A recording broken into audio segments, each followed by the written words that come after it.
Primero hay que entender de que después de eventos como el terremoto, es frecuente que la persona se despierte con un ataque de pánico o con una pesadilla.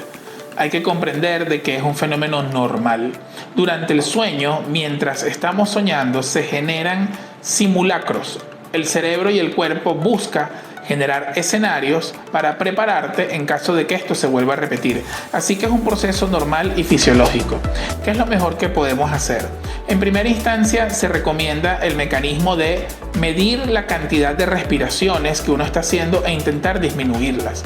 Hay varios métodos que podemos hacer, pero uno de ellos es sencillamente tomar aire profundo, aguantarlo durante 6 a 8 segundos antes de botarlo rápidamente y después botarlo por la boca con los labios entrecerrados durante 8 segundos. También podemos utilizar algunos métodos como levantarse, ir al baño, y si utilizamos un poco de agua fría para lavarnos la cara, naturalmente vamos a bajar la frecuencia cardíaca y vamos a bajar la respuesta adrenérgica. No es sencillo poder recuperarse de las crisis de pánico, son muy desagradables y pueden dar sensación de muerte, pero tenemos que comprender de que durante las primeras semanas e inclusive algunos meses después del terremoto es un mecanismo normal que está utilizando el cuerpo para hacer simulacros y prepararse ante cualquier eventualidad. Ya una vez que se acerca la noche, deberíamos tomar ciertas medidas para comenzar a entrenar a nuestro cerebro de que estamos seguros y de que es el momento de dormir. ¿Cómo se puede hacer? Hay que entender de que el sueño va más allá del pensamiento. El sueño es una función básica. Por lo tanto, somos mamíferos y funcionamos con el día y con la noche. Si ya son las 6:30 de la tarde, comencemos a apagar las luces que no son indispensables en la casa. Solo mantener aquellas luces que verdaderamente necesitemos para las actividades de la cocina o las actividades del baño. Muchas veces tienen toda la casa iluminada y aunque crean que esto no genera ningún tipo de afección, realmente puede provocar que haya una estimulación porque el cerebro que duerme no entiende perfectamente que ya está anocheciendo. Adicionalmente, es bueno que entendamos que las rutinas le dan al cerebro y al cuerpo una sensación de seguridad. Al cerebro le encanta la predictibilidad. El saber qué es lo que viene da seguridad y da una sensación en donde realmente no va a haber nada sorpresivo que pueda generar algún tipo de molestia, desagrado o inclusive alguna forma de daño. Es por eso que ya a partir de las 6, 7 de la noche, comenzar a hacer todo lo que hacemos normalmente de manera ordenada, consecutiva, más o menos siguiendo el mismo orden, va a dar esa sensación de seguridad. Es importante que si tú estás en los rituales próximos para poder dormir, no vuelvas nuevamente a la interacción con el teléfono. El cerebro que duerme es el cerebro más básico. Él no define lo que es el pasado o el futuro. Él percibe lo que estás viendo en ese momento como si estuviera ocurriendo en ese instante y se pueden activar mecanismos de alerta. Actualmente, y sobre todo después del terremoto, estamos incentivando al toque de queda digital. Intentar, en la medida de lo posible, que 2 horas antes de dormir nos desconectemos por completo. Parecería que esto no es relevante, pero es más importante de lo que piensas, porque nuevamente si tu cerebro ve elementos desagradables que le generan indignación, molestia, tristeza, van a haber cambios inmediatos a nivel neurobiológico de hormonas y de neurotransmisores que puede ser que activen nuevamente los mecanismos de huida y de pelea y ese sueño que venías tú preparando sencillamente se aleje. ¿Cuándo utilizar algún medicamento para dormir en el contexto de la situación que se está viviendo? Realmente, si la persona tiene antecedentes de alguna condición psicológica, psiquiátrica, neurológica y los medicamentos están indicados por sus médicos, no hay razones para no tomarlos.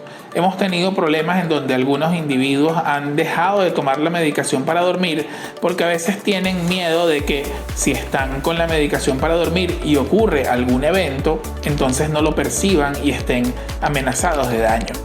Esto es muy improbable. Los medicamentos que se utilizan para dormir no generan una profunda sedación y es muy mala idea interrumpir un medicamento para el sistema nervioso de manera inmediata. Ahora, si la persona no consume ningún tipo de medicamentos, pudiera considerar ayudarse con algo que se consiga en los mostradores, algo de valeriana, pasiflora o inclusive de repente el magnesio o la melatonina, pero hay que entender de que esto es algo que no va a tener un efecto mayor a 2 a 3 semanas. Por supuesto va a ayudar a la conciliación del sueño, pero de ahí a intentar el consumo de algunas benzodiazepinas o medicamentos de la esfera de lo psiquiátrico no es recomendable. Usar estos medicamentos sin una franca indicación médica inclusive pueden hacer que aumente el riesgo de la persona de padecer a mediano y largo plazo depresión o un trastorno de estrés postraumático.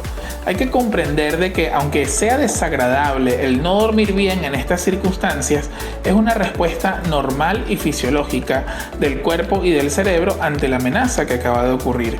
Muchos de estos síntomas van a mejorar a medida que uno va volviendo a su rutina diaria y encontrando de cierta manera seguridad a medida que los días van pasando.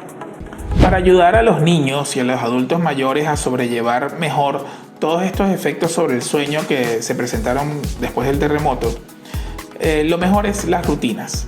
Lo mejor es ese efecto escudo de tener que hacer todos los días lo mismo a la misma hora.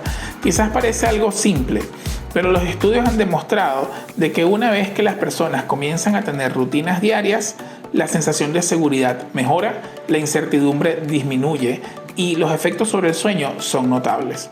Hay que tomar en consideración de que quizás durante los primeros días es importante tener una luz tenue en horas de la noche para que haya esa sensación de seguridad que pueden tener tanto los adultos mayores como los niños.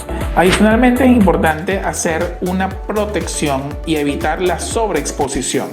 Nosotros muchas veces conversamos o quizás oímos algunos videos en nuestros teléfonos en volumen alto y desconocemos la magnitud de qué tanto escuchan los niños o los adultos mayores de ese contenido que quizás a nosotros no nos afecta, pero a ellos les puede generar un estado de angustia o alerta.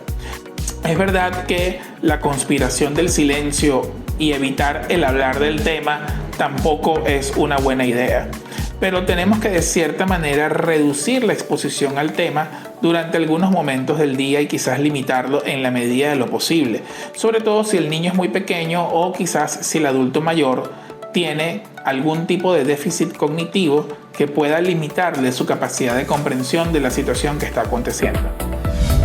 El mensaje final para poder considerar recuperar el sueño después del terremoto es que hay que comprender de que es normal de que no estemos durmiendo bien. Es de esperarse que en situaciones que generan angustia, estados de alerta y conductas de huida y de pelea, el sueño por supuesto se aleje un poco. Verdaderamente cuando no podemos dormir no es que falte sueño, sino que hay un exceso de vigilancia. Entonces, en primera instancia, no nos preocupemos tanto por dormir, porque mientras más nos preocupamos por dormir, peor vamos a dormir. Lo mejor es entender de que esto es un proceso natural, darle chance, incorporarnos a las rutinas, intentar disminuir la cantidad de luz artificial en horas de la noche, aumentar la cantidad de luz solar en horas del día, volver a nuestro día a día e intentar en la medida de lo posible recuperar nuestras actividades tanto laborales como nuestros compromisos sociales y progresivamente el sueño volverá a la normalidad. Si pasan más de 3 a 6 semanas y el sueño sigue siendo un problema, lo mejor sería consultar al médico y evitar de esta manera el uso inadecuado de algún tipo de medicación.